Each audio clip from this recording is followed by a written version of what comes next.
العالمين والصلاة والسلام على سيد الأنبياء والمرسلين وعلى آله وأصحابه أجمعين. أما بعد فأعوذ بالله من الشيطان الرجيم. بسم الله الرحمن الرحيم. يا أيها الذين آمنوا لا تلهكم أموالكم ولا أولادكم عن ذكر الله ومن يفعل ذلك فأولئك هم الخاسرون. حضرات علماء اعظام اور محلے کی اس مسجد میں انتہائی محبت عقیدت احترام کے ساتھ دین کی نسبت پر جمع ہونے والے ہمارے نوجوان بزرگ اور پردہ نشین خواتین، اللہ تبارک و تعالیٰ کا بے حد احسان ہے کہ پروردگار عالم نے دین کی مناسبت سے کچھ سمجھنے سمجھانے کے لیے ہم لوگوں کو جمع فرمایا۔ بات بہت لمبی نہیں، مختصر چند باتیں اللہ تعالیٰ کی توفیق اور اس کی سعادت سے آپ حضرات کو مذاکرے کے طور پر یاد دہانی کے طور پر بیان کرنے کی کوشش کروں گا۔ اللہ تعالیٰ ان باتوں پر ہم سب کے لیے عمل کو آسان کرے۔ میرے بزرگوں، دوستوں، جو دنیا اللہ تعالیٰ کے انبیاء اور پیغمبر کے زمانے سے دور ہو رہی ہے، اتنا ہی فطروں کے اندر گرتی جا رہی ہے۔ اللہ کے نبی صلی اللہ علیہ وسلم کو اس دنیا سے گئے ہوئے قریب 1436 سال کے آس پاس ہو گئے۔ پیارے آقا نبی کریم صلی اللہ علیہ وسلم نے اپنے زمانے کے بارے میں فرمایا کہ سب سے بہترین زمانہ میری امت کے زمانوں میں سے میرا زمانہ ہے، کیونکہ اللہ کے نبی صلی اللہ علیہ وسلم ایمان والوں کے درمیان میں موجود ہے۔ کوئی مشکل چھوٹی یا بڑی پیش آتی ہے، اللہ کے نبی صلی اللہ علیہ وسلم کے پاس وحی آ رہی ہے، اللہ تعالیٰ کا کنیکشن اپنے لاڈلے پیغمبر محبوب کے ساتھ جڑا ہوا، امت اس پریشانی سے نکل جاتی ہے۔ خیر کا زمانہ، پھر اس کے بعد صحابہ کا زمانہ، صحابہ کے زمانے کے بعد ان کی اتباع کرنے والوں کا زمانہ۔ جو امت محمدیہ اللہ کے نبی صلی اللہ علیہ وسلم کے زمانے سے دور ہوگی، اسی اعتبار سے اس امت کے اندر فتنوں کا دروازہ کھلے۔ آج 1500 سال کے آس پاس ہم اللہ کے نبی صلی اللہ علیہ وسلم کے خیر کے زمانے سے دور ہٹ گئے۔ اس زمانے میں شیطان اور شیطان کا لاو لشکر اپنی تمام تر جوانی اور طاقت کے ساتھ اس بات میں لگا ہوا ہے کہ کس طرح اس امت کو ایمان والی، امان والی، نبی والی اس امت اور اس کی آل و اولاد کو کس طرح تباہ کیا جائے۔ آپ دیکھ رہے ہیں کہ ہر آنے والا دن آزمائشوں کے ساتھ، فتنوں کے ساتھ، تباہی اور بربادی کے ساتھ ہمارے سر پر آ رہا ہے، اور اس طرح آ رہا ہے کہ ہم ایک فتنے سے اپنے آپ کو اور اپنی نسل کو بچا نہیں پاتے، دوسرا فتنہ ہمارے سر پر آ جاتا ہے۔ اسی کو اللہ کے نبی صلی اللہ علیہ وسلم نے کم سے کم 13 علامات قیامت اور علامات فتن کو بیان کرنے کے بعد اللہ کے نبی صلی اللہ علیہ وسلم نے ارشاد فرمایا وَقَذْفًا وَخَسْفًا وَمَسْخًا وَآيَاتٍ تَتَابَعَ كَنِظَامٍ قُطِعَ صِدْقُ فَتَتَابَعَ۔ ایک زمانہ آئے گا، یہ گناہ ہوگا، یہ گناہ ہوگا، یہ گناہ ہوگا، اس گناہ کے بعد امت کو فتنوں میں ڈال دیا جائے گا اور ایک آزمائش اور فتنے سے امت چھٹکارا نہیں پائے گی، دوسری آزمائش اور فتنہ امت کے سر پر کھڑا ہو جائے گا۔ اللہ کے نبی نے مثال دے کر سمجھایا اور فرمایا کہ دیکھو تصویر جو ایک دھاگے کے اندر ہوتی ہے، اس تصویر کے اندر دانے ہوتے ہیں اور اس دانے کی جس دھاگے میں پرویا گیا ہے اگر دھاگا کاٹ دیا جائے تو ایک دانے کے بعد دوسرا دانا، تیسرا دانا، چوتھا دانا، 10واں دانا گر جاتا ہے۔ اگر کوئی اس کو سنبھالنا چاہے تو سنبھال نہیں پاتا کیونکہ ایک کے بعد دوسرا اس کے سر پر کھڑا ہے۔ ان قریب ایسا زمانہ آئے گا کہ میری امت کے ایمان والے اگر ان فتنوں سے اپنے آپ کو بچانا چاہیں گے تو بچا نہیں پائیں گے، لیکن امت کو پھر بھی اللہ کے نبی صلی اللہ علیہ وسلم نے حکم دیا کہ بچنے کی کوشش کرو۔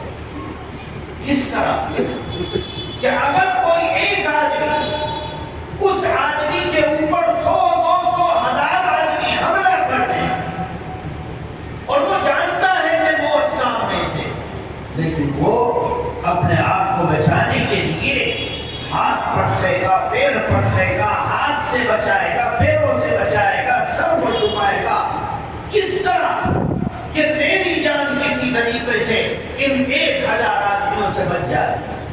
وہ جانتا ہے کہ موت پکی ہے لیکن اپنی جان کو بچانے کے لیے وہ کوشش کرتا ہے اور بھرپور کوشش کرتا ہے۔ وہ الگ بات ہے کہ وہ کامیاب نہیں ہوتا۔ فرمایا فتنوں کے زمانے میں اپنے ایمان کو بچانے کے لیے آخری کوشش جو تم کر سکتے ہو وہ کرنے کی کوشش کرو۔ اس زمانے میں ہماری زندگی جیسے گزر رہی ہے، ہم نے ایک زمانہ دیکھا اور دوسرے زمانے میں ہم داخل ہوتے، ہر آنے والا زمانہ ہمارے پچھلے جانے والے زمانے کی سختیوں کو بڑھا دیتا ہے کیونکہ آنے والی سختی زیادہ ہے۔ یہ ہمارا حال ہے، ہماری اولاد کا کیا حال ہے؟ ہم اپنی اولاد کے ایمان کے بچانے کے سلسلے میں، اعمال کی حفاظت کے سلسلے میں، ان کی آخرت کو بنانے کے سلسلے میں ہم اتنی فکر نہیں رکھتے جتنی فکر کی اس امت کے حالات اور اس دنیا کے حالات کو دیکھنے کے بعد ضروری ہے۔ آپ ساری دنیا کے اندر دیکھیے، چاہے وہ اسلامی مملکت ہو یا وہ دنیا کا کوئی بھی طبقہ ہو، کوئی بھی حکومت ہو، آنے والا مستقبل ہمیں دکھائی دیتا ہے کہ ایمان کے لیے بڑا مشکل ہے، ایمان کے لیے بڑا مشکل ہے۔ اللہ کے نبی صلی اللہ علیہ وسلم نے ارشاد فرمایا ایک موقع پر کہ اے لوگوں یہ معاملہ ہے، یہ معاملہ ہے، تو صحابہ نے ان معاملات کو دیکھ کر آپس میں تذکرہ کرنا شروع کر دیا کہ جب یہ معاملات ہوگے تو آپ ہمیں اچھائیوں کا حکم کرنا اور برائیوں سے امت کو روکنا ضروری نہیں ہے۔ وہ آپس میں ذکر کر رہے، ایک صحابی آئے اور انہوں نے عرض کیا، انہوں نے بیان کیا کہ اے لوگوں نہیں، آخری دم تک لوگوں کو اچھائی کا حکم کرتے رہو اور برائیوں سے روکتے رہو۔ تم جانتے ہو کہ امید اچھائیوں کی طرف جانے اور برائیوں سے رکنے کی ختم ہو گئی، لیکن اس کے باوجود اللہ کا حکم یہ ہے کہ ایک مومن کی خاصیت یہ ہے کہ وہ اچھائیوں پر امت کو لگاتا رہے۔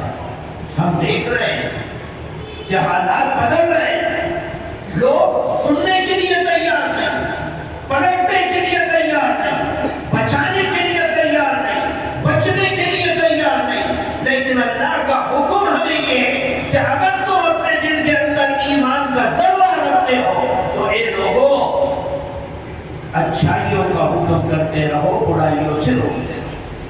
حتی اذا رأیت شحا مطاعا وهوى متبعا ودنيا مؤثرة وإعجاب كل ذي رأي برأيه فعليك بخاصة نفسك۔ یہاں تک کہ ایک زمانہ آئے گا جب ساری امید کی کرنیں ٹوٹ جائیں گی، لوگ اچھائیوں کے طرف بڑھانے کو عیب سمجھیں گے، دنیا کی لالچ میں پڑ جائیں گے، دھن کی لالچ میں پڑ جائیں گے، خواہشات پر چلنا ان کا شیوا بن جائے گا۔ تو اب ایسی صورت کے اندر تم ان چیزوں سے اپنے آپ کو بچاؤ، اور بچانے کے بعد ایک ایسی زندگی کو اختیار کرو جس میں لوگوں کی آمد جاوت نہ ہو، کیونکہ اب تمہارے ایمان کو خطرہ ہے۔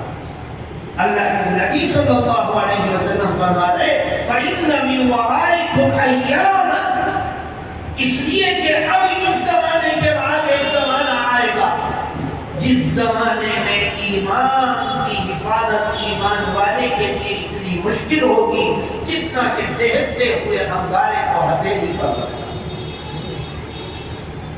ہم آج دیکھ رہے ہیں، آپ کسی کو سمجھائیے کہ تمہاری زندگی گزر گئی، تم نے ایمان کی بول کو بالا رکھا اور ایمان کی حفاظت کی، آنے والا زمانہ تمہاری اولاد کے لیے، تمہارے بچوں کے لیے، تمہاری نسلوں کے لیے، تمہاری بچیوں کے لیے اتنا خطرناک آنے والا ہے کہ اگر وہ چاہیں گے کہ ہم اپنے ایمان کی حفاظت اپنی زندگی میں کر لیں تو نہیں کر پائیں گے، ان کے لیے ایک ناممکن عمل ہوگا۔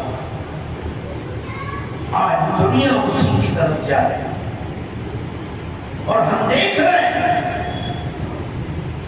ایمان والوں کے بچے جن اسکولوں کے اندر جا کر پڑھ رہے ہیں ان کے اندرونی حالات کا آپ کو پتہ بھی نہیں، آپ کھج نہیں سکتے، دیکھ نہیں سکتے، پرکھ نہیں سکتے۔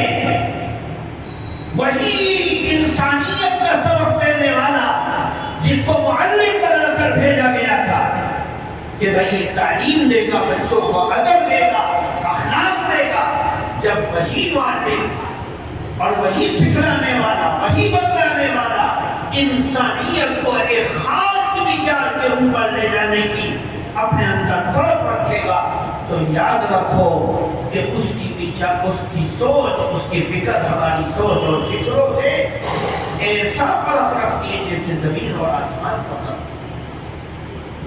ایمان والوں کے بچے ان اعمال کے اندر زبردستی مبتلا کیے جا رہے ہیں، ان کی سوچ اور فکروں کو بدلا جا رہا، ان کے اخلاق کو بدلا جا رہا، ان کی تہذیب کو بدلا جا رہا، ان کے فکر کو بدلا جا رہا ہے، جس کا اندازہ اپنی کوکھ سے پیدا کرنے والے ماں باپ کو بھی نہیں ہے کہ ہمارے بچے کو کہاں لے جایا جا رہا ہے۔ تعلیم کے ذریعے سے، تہذیب کے ذریعے سے، اخلاق کے ذریعے سے، عبادات کے ذریعے سے، اور آنے والا ٹائم اتنا خطرناک آنے والا ہے کہ آپ سر پکڑ کر بولیں گے کہ یہ ہمارا بچہ ایمان کے راستے سے ہٹ کر کہا جا رہا ہے۔ آپ روتے ہوئے، بلکتے ہوئے، تڑپتے ہوئے اپنے بچے کے ایمان و ایمان کو بچا نہیں سکتے۔ کتنی ماؤں کو عدالتوں میں روتے ہوئے ہم نے دیکھا، باپ کو عدالت کے اندر وکیل کے کالے کپڑوں کے درمیان میں تڑپ تڑپ کر بے ہوش ہو کر زمین پر گرتے ہوئے ہم نے دیکھا۔ دیکھا اولاد کی وجہ سے اولاد نالائق ہو گئی، باغی ہو گئی، عداوت پر آ گئی، دشمنی پر آ گئی، بے حیائی پر آ گئی، ایمان کو بیچنے والی بن گئی، خواہشات پر چلنے والی بن گئی، ماں باپ سر پکڑ کر لے گئے اور ہزاروں کے مجمع میں ان کے ماں باپ نے اپنے بچی اور بچوں کے ایمان اور حیا کو تاج ہوتے ہوئے اپنی آنکھوں سے دیکھا۔ کس وجہ سے؟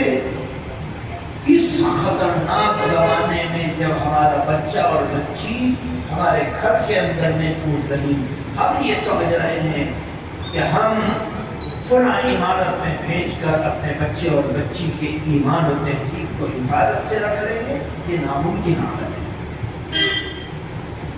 بچے ہمارے ہاتھ سے نکل رہے ہیں، سماج کے اندر ایک آزادی پیدا کی جا رہی ہے۔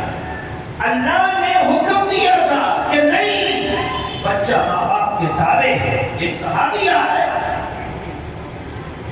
انہوں نے آ کر، نوجوان لڑکا آ کر اپنے باپ کی شکایت کی اللہ کے نبی صلی اللہ علیہ وسلم کہ اے اللہ کے پیغمبر، میرا مال میرا باپ خرچ کر دیتا ہے، دے دیتا ہے، استعمال کرتا ہے۔ اللہ کے نبی صلی اللہ علیہ وسلم حاکم تھے، جج تھے، آپ نے فوراً اس کے باپ کو طلب کیا، باپ کے پاس قاصد پہنچا کہ بھئی اللہ کے نبی تمہیں ابھی بلا رہے۔ وہ پریشان ہو گیا، کیوں بلا رہے؟ کہا تمہارا بیٹا وہاں عدالت میں کھڑا ہے اور تمہارے بارے میں کچھ کہہ رہا ہے۔ ان کا دل ٹوٹ گیا اور راستے میں گنگناتے ہوئے عربی کے اشعار وہ اللہ کے نبی کی طرف گئے۔ وہ ابھی اللہ کے نبی کی عدالت میں پہنچے نہیں کہ جبریل آئے اور انہوں نے اللہ کے نبی کے کان میں کہا، اے اللہ کے پیغمبر، آپ اس سے سوال و جواب بعد میں کیجیے گا، پہلے اس سے یہ پوچھئے کہ یہ اپنے دل کے اندر کیا اشعار پڑھ رہا ہے۔ چنانچہ وہ آپ کے سامنے کھڑا ہوا، اللہ کے نبی نے اس سے وہی سوال کیا کہ تم کیا پڑھ رہے ہیں، وہ بتلاؤ۔ اس نے جب اپنے اشعار کو پڑھنا شروع کیا، ان اشعار کا مجموعہ یہ تھا کہ اے اللہ، یہ میرا بیٹا ہے، یہ کھانا نہیں جانتا تھا، دیکھنا نہیں جانتا تھا، بولنا نہیں جانتا تھا، چلنا نہیں جانتا تھا، دوڑنا نہیں جانتا تھا، کمانا نہیں جانتا تھا۔ میں نے اور میری بیوی نے، اس کی ماں نے اس کو یہ تہذیب، یہ اخلاق، یہ معاشرت، یہ معاملات سکھلائے۔ آج یہ جب طاقتور ہو گیا، دوڑنے لگا، بھاگنے لگا، تو اب ہمیں آنکھیں دکھلاتا ہے اور ہمارا مقابلہ کرتا ہے۔ اللہ کے نبی صلی اللہ علیہ وسلم کے سامنے وہ اشعار گنگنا رہا ہے۔ راوی روایت کرتا ہے کہ اللہ کے نبی کے چہرے کو جب ہم نے دیکھا تو آپ کی داڑھی مبارک آنسوؤں سے تر ہو گئی۔ اس کے اشعار کو سن کر آپ تڑپ گئے اور آپ نے فرمایا، اے نوجوان سن، انت و مالک لابیک، تو اور تیرا مال سب کچھ تیرے باپ کا ہے۔ اس حدیث پاک سے ساری امت کے علماء کا فتویٰ یہ ہے کہ اگر اولاد کا مال ماں باپ اس کی بغیر اجازت کے دے دے تو ان کے لیے یہ مال غنیمت ہے، یہ ایسا مال ہے کہ جس کے لیے اجازت کی ضرورت ہے۔ اس اولاد کو ہم اپنے ہاتھوں سے برباد کر رہے ہیں، تہذیب کی للکار لے کر برباد کر رہے ہیں، تہذیب کا نعرہ لے کر برباد کر رہے ہیں، تعلیم کا نعرہ لے کر برباد کر رہے ہیں۔ نتیجہ یہ ہے کہ ہمارے بچے ہمارے ہاتھوں سے نکل رہے ہیں اور ہم خود اس کا ذریعہ اور سبب کر رہے ہیں۔ میرے دوستوں، بزرگوں، ایسے ہم تو ایک ایسے ضلع کے اندر ہیں جہاں 41, 42, 45, 48% ایمان والے ہوں، لیکن تعلیم کا جب معاملہ آتا ہے تو ہمیں بالکل اندھیرا دکھائی دیتا ہے۔ آپ محتاج ہیں کہ آپ کا بچہ ایک ایسے اسکول میں جائے جس کے اندر کے ماحول سے آپ واقف نہیں، آپ اپنے بچے کو داخل کرتے ہیں اور وہ بچہ آج کی سچویشن میں، آج کے حالات میں ان اسکولوں میں جا رہا ہے اور اس کی سوچ اور فکر کو تعلیم کے ذریعے سے بالکل A1 سائڈ لے کر جایا جا رہا ہے، جس کے ذریعے سے آنے والے زمانے میں جب وہ جوان ہوگا اور کسی دہلیز پر کسی ذمہ داری پر بیٹھے گا تو اس کی سوچ اور فکر بالکل آپ کے مذہب کی سوچ اور فکر سے علیحدہ اور مختلف ہو۔ اس کو پتہ نہیں کہ ایمان کا تقاضا کیا ہے، اس کو پتہ نہیں کہ اسلام کا تقاضا کیا ہے، اس کو پتہ نہیں کہ قرآن کے اخلاق کیا ہے۔ جب اس کو اپنے مذہب کے بارے میں پتہ نہیں ہوگا تو وہ بچہ آنے والے ٹائم میں جب ذمہ داری کے ساتھ کھڑا ہوگا تو وہ ایمان کو سمیٹنے والا نہیں، ایمان کو بیچنے والا بنے۔ ہم دیکھ رہے ہیں جن لوگوں کو ان کانٹوں بھرے جھاڑ سے بچا کر اللہ توفیق دے دے وہ الگ ہے، لیکن اکثریت میں آج کا نوجوان باپ مبلغ ہے، تبلیغ کرتا ہے، باپ علم رکھتا ہے، باپ شریف ہے، لیکن اس کی نوجوان نسل الحاد کی طرف، بددینی کی طرف، اللہ کے انکار کی طرف، اسلام پر اعتراض کی طرف وہ کھڑی ہے۔ اس کے دل کے اندر تذبذب ہے، اس کے دل کے اندر سوال ہے، اس کے دل کے اندر اسلام کی مخالفت ہے، اس کے دل کے اندر اعتراض ہے، اس کے دل کے اندر اللہ اور اس کے رسول کے بارے میں طرح طرح کے سوالات ہیں، اور وہ اسی سوچ اور فکر کے ساتھ زندہ ہے، اپنے ایمان کو برباد کر رہا ہے۔ اللہ تعالیٰ نے ایمان کی تعریف کیا کی، الذین یؤمنون بالغیب۔ دنیا کی تعلیم ہر چیز کو عقل سے جوڑتی ہے اور ایمان ہر چیز کو نقل سے جوڑتا ہے کہ تیرے نبی نے یہ کہا، تیرے قرآن نے یہ کہا۔ اس لیے دنیا کے کلچر سے مذہب کا کلچر نہیں میل کھا سکتا، آگ اور پانی کا رشتہ ہے۔ دنیا کے اندر دنیا کی تعلیم یہ کہتی ہے کہ آسمان سے بارش برس رہی، کیوں؟ بادل کی وجہ سے، ہارمونز کی وجہ سے، فلاں کی وجہ سے، فلاں کی وجہ سے۔ اللہ کیا کہتا ہے؟ بارش برسانے والے ہم ہیں، وَأَنزَلْنَا مِنَ السَّمَاءِ مَاءً طَهُورًا۔ شریعت مطہرہ، عقل کا اس کے اندر کوئی دخل نہیں۔ ہاں، عمل کرنے کے لیے عقل کا دخل ہے۔ جس نے شریعت کے حکم کے سامنے عقل کو آگے بنایا وہ گمراہ ہوا، راندہ درگاہ ہوا، رجیم ہوا، اور اللہ کی عدالت سے اس کو بھگا دیا گیا۔ جیسے شیطان نے کہا کہ تو نے مجھے آگ سے بنایا، آدم کو مٹی سے بنایا، خلقتنی من نار وخلقتہ من طین، تو نے مجھے آگ سے بنایا اور اس آدم کو مٹی سے بنایا، کیوں میں سجدہ کروں اس کے سامنے؟ اللہ تعالی نے فرمایا نہیں، ہمارا حکم ہے، ہمارا حکم ہے، اس حکم کے سامنے تو عقل کو مت لا، اللہ کا حکم ہے، اللہ کے حکم کے سامنے کوئی عقل کی بات نہیں۔ جیسے ایک مسلمان کو کہا کہ تو وضو سے ہے، تیرا وضو ٹوٹ گیا کیونکہ تو نے پیشاب کیا، اب کیا کرو؟ کہاں منہ دھو، کہاں منہ سے تو پیشاب نہیں کیا، کہاں ہاتھ دھو، ہاتھ سے پیشاب نہیں کیا، کہاں سر کا مسح کر، سر سے پیشاب نہیں کیا، کہاں پیروں سے پیروں کو دھو لے، پیروں پر تو نجاست رہی نہیں۔ ارے وضو کے اندر کوئی بھی ایسا عضو نہیں دھویا جاتا، چاروں عضو میں سے، چاروں ارکان میں سے جس کا تعلق پیشاب یا باتھ روم سے ہو، بڑے اس طرح سے ہو، لیکن اللہ کیا کہہ رہا ہے کہ نہیں، اگر پیشاب نکل جائے، ہوا نکل جائے، باتھ روم میں جانا پڑے، بڑا استنجا کرنا پڑے، تو پھر اس کے بعد نماز پڑھنے کا ارادہ کرو تو اپنے چہرے کو دھو، ہاتھوں کو دھو، سر کا مسح کرو، پیروں کو دھو۔ ارے ان چاروں چیزوں کا کوئی تعلق نہیں نجاست سے، لیکن اللہ کہہ رہا ہے کہ نہیں، ان چاروں کو دھو تو تم پاک بن جاؤ گے۔ شریعت کا تعلق عقل سے نہیں، اللہ کے قرآن اور اللہ کے فیصلے سے۔ ہم ہر چیز کے اندر عقل دوڑاتے ہیں۔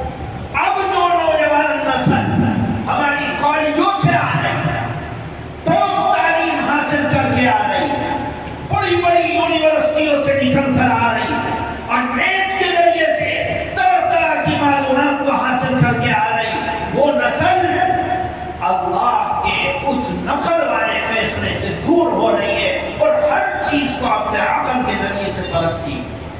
نتیجہ کیا ہوا کہ اس کا رشتہ اللہ اور اس کے رسول سے دور ہو رہا ہے۔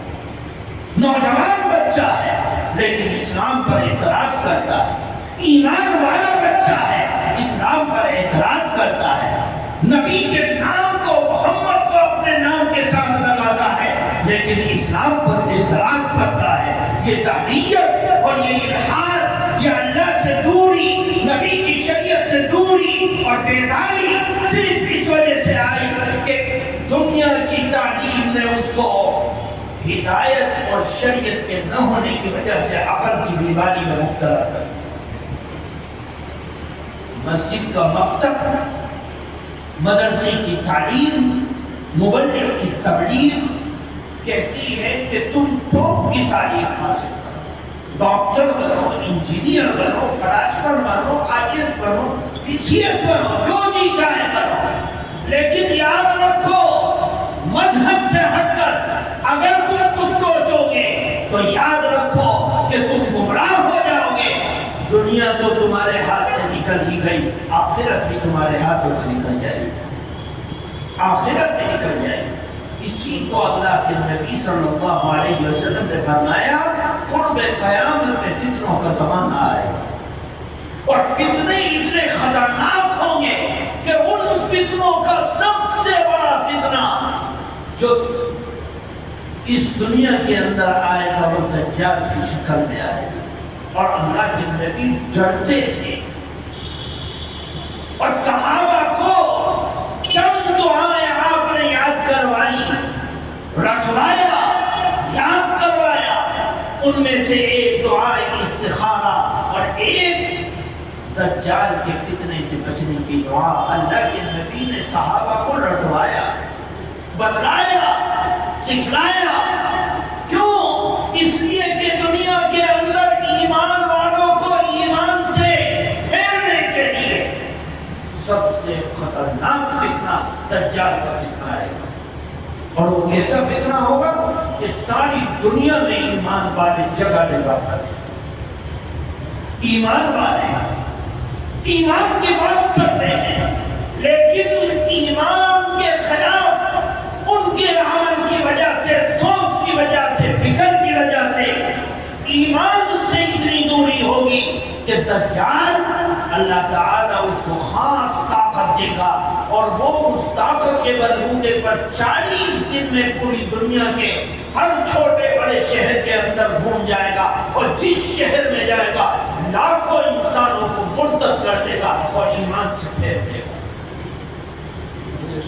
کیوں پھیرے گا؟ امت کا نوجوان طبقہ اسکولوں کی، کالجوں کی، انٹرنیٹ کی، یوٹیوب کی، فیس بک کی، انسٹاگرام کی ویڈیوز کو دیکھ کر اتنا متاثر ہو جائے گا کہ اب اس کا ایمان ایسا ہوگا کہ ایک ہوا کا جھونکا چلے وہ ایمان تھار تھار ٹکڑے ٹکڑے ہو کر اڑ جائے گا۔ آپ دیکھیے اس کی مثال، ذرا سا کوئی تعویذ دینے والا، جھاڑ پھونک کرنے والا، گردن نکلانے والا اگر محلے کے اندر آ جائے تو اس محلے کی 80% عورتیں، 90% عورتیں پر جا کر کھڑی ہو جائے گی اور بیماریوں کے علاج کے لیے اس کے در پر کھڑی ہو جائے گی. ایسا لگے گا جیسے ساری بیماریوں سے چھٹکارا دینے والا یہی ہے. ان کے پاس تو طاقت ہے لیکن دجال کو اللہ طاقت دے گا. وہ مردوں کو زندہ کر دے گا. وہ ایک اشارہ کرے گا برسات ہو جائے گی. وہ اندھوں کو بینا کر دے گا. اللہ طاقت دے گا اور وہ اس طاقت کا استعمال کرے گا.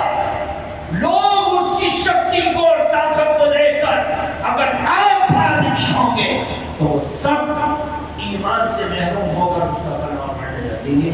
40 دن میں پوری دنیا کو مرتد کر دے گا.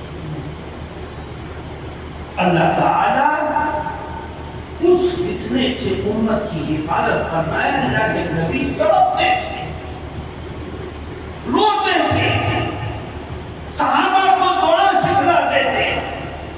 صحابہ کی حالت بدل گئی. وہ یہ سوچتے تھے کہ ابھی یہ فتنہ آ جائے گا. اللہ کے نبی صلی اللہ علیہ وسلم نے پھر مختلف احادیث طیبہ میں اس فتنے سے کہ آنے سے پہلے کے فتنوں کو ذکر کیا کہ جب یہ آ جائے, یہ آ جائے, یہ آ جائے, یہ آ جائے. فرمایا ایک چھوٹی سی حدیث کے اندر اذا اتخذ الفیء دولا والامانة مغنما والزکاة مغرما وتعلم لغیر الدین وعطاع الرجل امرأته وعق امه. اللہ اکبر. اللہ کے نبی صلی اللہ علیہ وسلم نے ان فتنوں میں سے کچھ کو کسی حدیث میں, کچھ کو کسی حدیث میں بیان کیا. اور حیرت کی بات یہ ہے, حیرت کی بات یہ ہے کہ ان فتنوں کا جو قرب قیامت کے فتنے ہیں, ان فتنوں کا تعلق مشرکین سے, عیسائیوں سے, یہودیوں سے, مجوسیوں سے, بدینوں سے نہیں. ان فتنوں میں سے 98% فتنوں کا تعلق ایمان والوں سے. زکات کون دیتا ہے؟ ایمان والے. امانت کے بارے میں کس کو بتلایا جاتا ہے؟ ایمان والوں. مسجدیں کس کی ہوتی ہیں؟ ایمان والوں کی. ماں باپ کے ساتھ صلہ رحمی کے بارے میں کس کو بتلایا جاتا ہے؟ ایمان والوں کو. شریعت کا مکلف کون ہے؟ ایمان والا ہے. اللہ کے نبی صلی اللہ علیہ وسلم فرما رہے یہ فتنے میری امت کے اندر آئیں گے جس امت کا تعلق ایمان سے. ان فتنوں میں سے ایک فتنہ تعلیم کا فتنہ. ہم یہ چاہتے ہیں کہ ہمارا بچہ علم کے ذریعے سے اونچے سے اونچی پوسٹ پر پہنچ جائے اور اچھا پڑھنے والا اور اچھی ڈگری پانے والا بن جائے, چاہے وہ دین کی ہو چاہے دنیا کی ہو.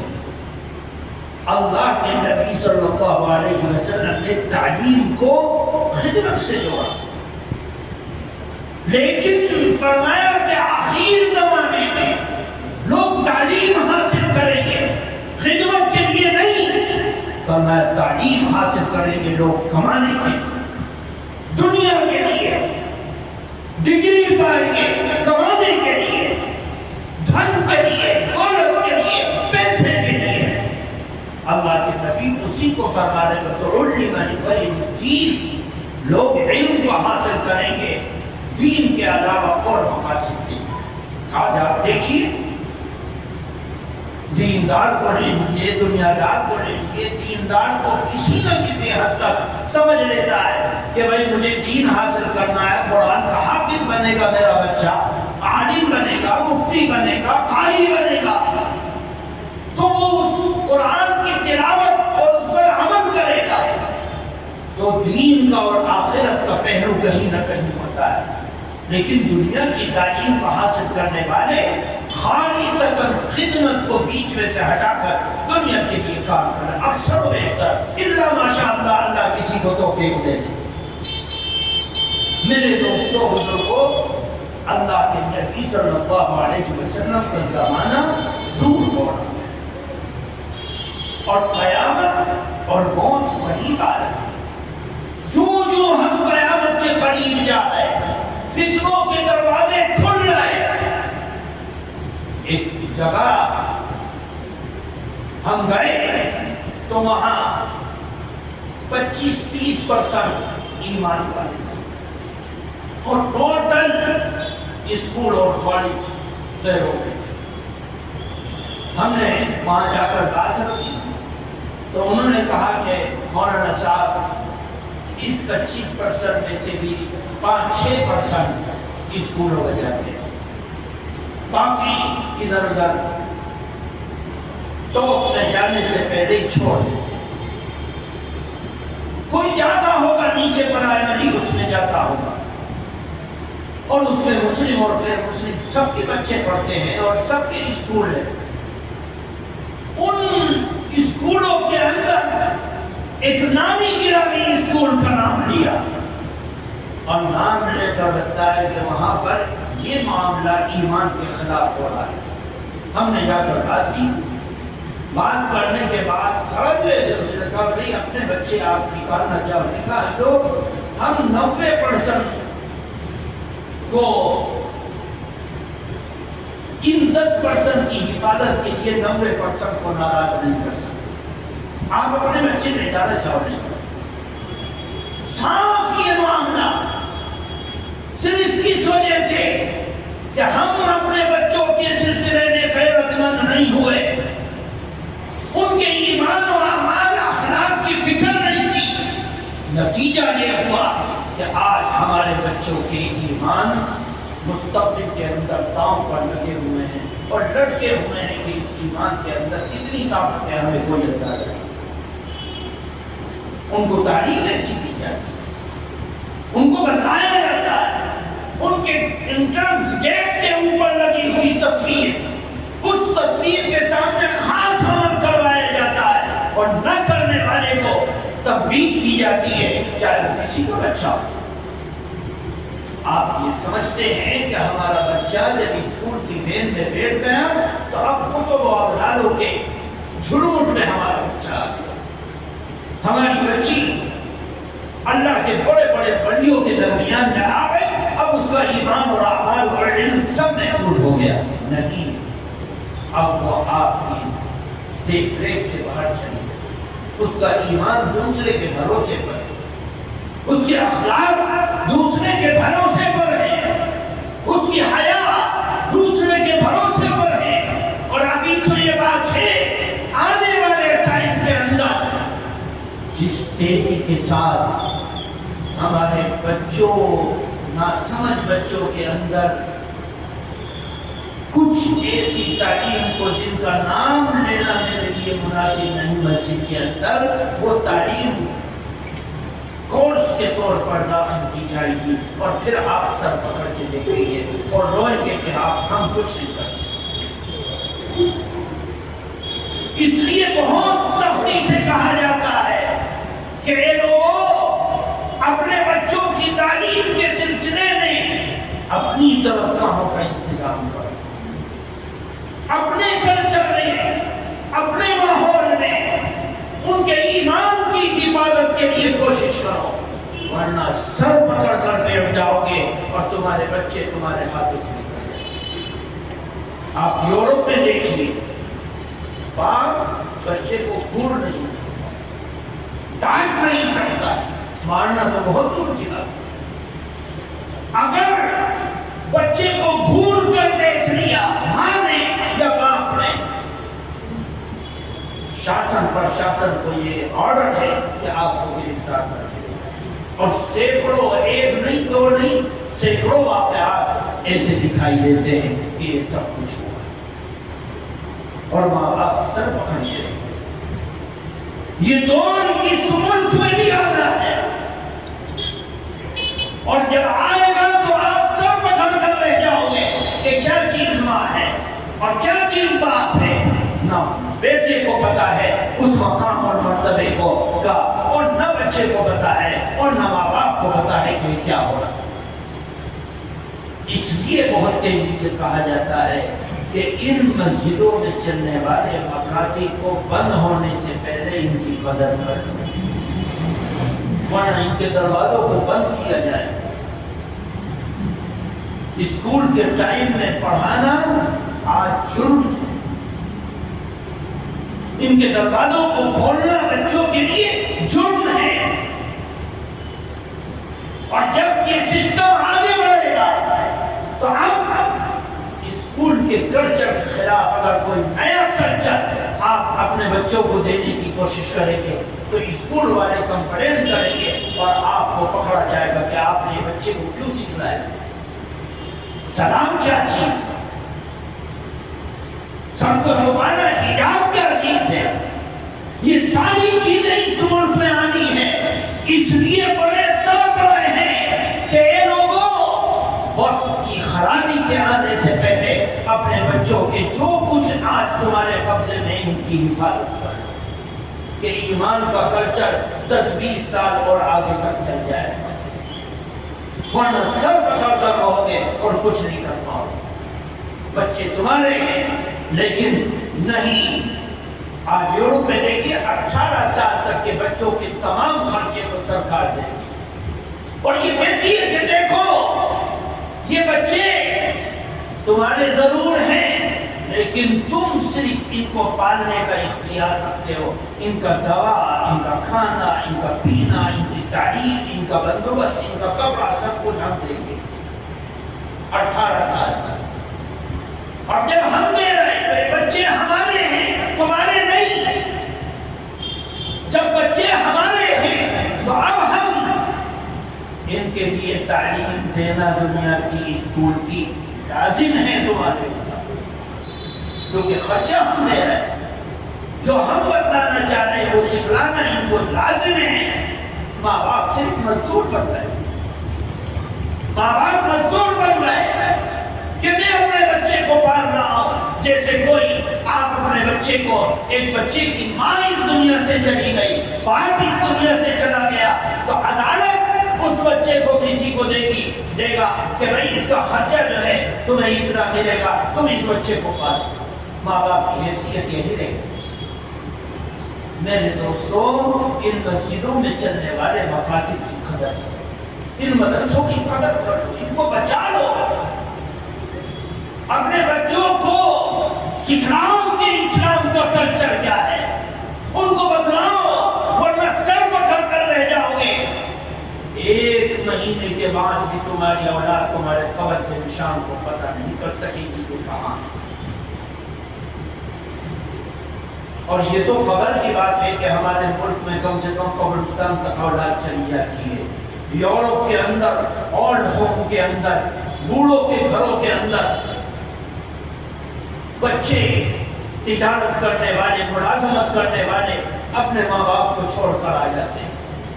وہ ماں باپ اولڈ ہاؤس کے اندر تڑپتے رہتے ہیں کہ سال میں فلاں تاریخ کو سمر کی چھٹیوں میں میرا بچہ مجھ سے ملنے آئے گا. وہ تڑپتے رہتے ہیں. نہ ان کا پوتا ان کے قریب ہوتا ہے, نہ نواسا قریب ہوتا ہے, نہ بچے ہوتے ہیں, نہ بچی ہوتی ہے. غیر لوگ ان کو پال رہے ہیں اور بیٹا ان کی فیس ادا کرتا ہے. مر جاتے ہیں, فون کرتے ہیں کہ بھئی تمہارے والد اس دنیا سے ایکسپائر ہو. اچھا, جتنا ان کو دفنانے میں اور ان کی آخری رسوم کو ادا کرنے میں پیسہ خرچ ہوگا اتنے $1000 ہوں گے, میں بھیج دیتا ہوں, آپ ان کی آخری رسوم ادا کر دو. مٹی بھی بچوں کو نصیب نہیں ہوتی, مٹی بھی بچوں کو نصیب نہیں ہوتی. اپنے بچوں کو اپنے ہاتھوں سے تباہ مت کرو, اسلام بیزار مت کرو, اللہ کا باغی مت بناؤ, نبی کا مخالف مت بناؤ. ان کو جب تک ہو سکے ان کو بچانے کے لیے فکر کر لو, فکر کر لو, فکر کر لو. ایک دنیا دار ماں صبح کو بھی 1 گھنٹے روڈ کے کنارے اپنے بچے اور بچی کو لے کر کھڑی رہتی ہے اور دوپہر کی تپتی ہوئی دھوپ کے اندر کھڑی رہتی ہے انتظار میں, اس لیے میرے بچے کی 40 سالہ زندگی ملازمت کی درست ہو جائے, اچھی ہو جائے, بس 40 سالہ زندگی کے لیے. اسلام ازل سے ابد تک کی کامیابی کی گارنٹی دیتا ہے. قرآن ازل سے ابد تک کی گارنٹی دیتا ہے, کامیابی بتلاتا ہے.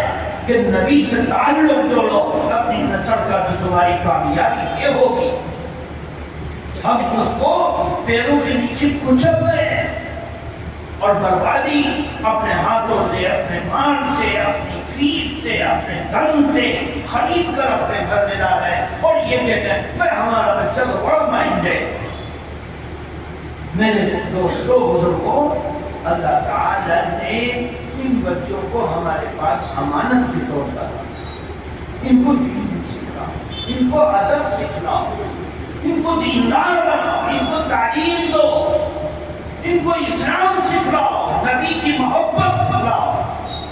یہی وجہ ہے کہ جو لوگ اس کے اندر محنت کرتے ہیں، اللہ کے نبی صلی اللہ علیہ وسلم نے ارشاد فرمایا اذا مات الانسان، جب انسان مر جاتا ہے انقطع عمل، اس کا عمل کا رجسٹر کاتبین جو بیٹھے ہوئے ہیں وہ رجسٹر بند ہو جاتا ہے۔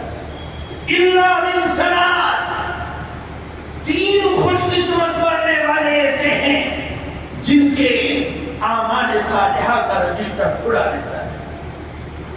ان تین خوش قسمتوں میں سے اولا صالح، وہ خوش قسمت مرنے والا ہے جو اپنے جیتے جی اپنے بچے کو ایمان و اعمال سے جوڑتا رہا، نبی کی محبت اس کے اندر ڈالتا رہا، اسلام کا کلچر اس کے اندر ڈالتا رہا، اور ایک نیک سیرت، نیک صورت ایمان والا اپنی اولاد کی تربیت کر کے اس دنیا سے چلا گیا۔